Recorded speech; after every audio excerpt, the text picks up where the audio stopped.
కలియుగ వైకుంఠమైన తిరుమల కొండపై రోజుకు ఏకంగా 3 లక్షల మంది భక్తులకు ఉచితంగా పరమాద్భుతమైన అన్నప్రసాదం ఎలా అందుతుందో తెలుసా? ఏ శక్తి చేయలేని ఈ మహా అద్భుతాన్ని ఆ వెంకటేశ్వర స్వామి అక్షయ పాత్రే వెనకుండి నడిపిస్తోంది.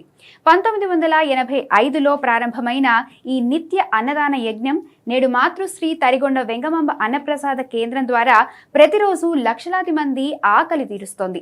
ఈ దివ్య వంటశాలలో ప్రతిరోజు సుమారు 15,788 కిలోల పవిత్ర బియ్యం, 2,861 కిలోల కందిపప్పు, 3,110 కిలోల నూనెతో పాటు 4,375 కొబ్బరికాయలను ఉడకబెట్టి అమృతం లాంటి ప్రసాదాన్ని తయారు చేస్తారు.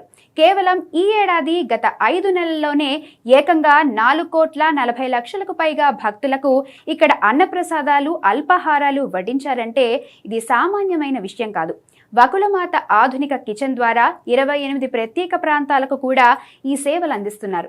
కొండపై లడ్డు ప్రసాదం ఎంత పవిత్రమో ఈ అన్న ప్రసాదం కూడా సాక్షాత్ ఆ శ్రీనివాసుడి అమృతహస్తాల భిక్షే.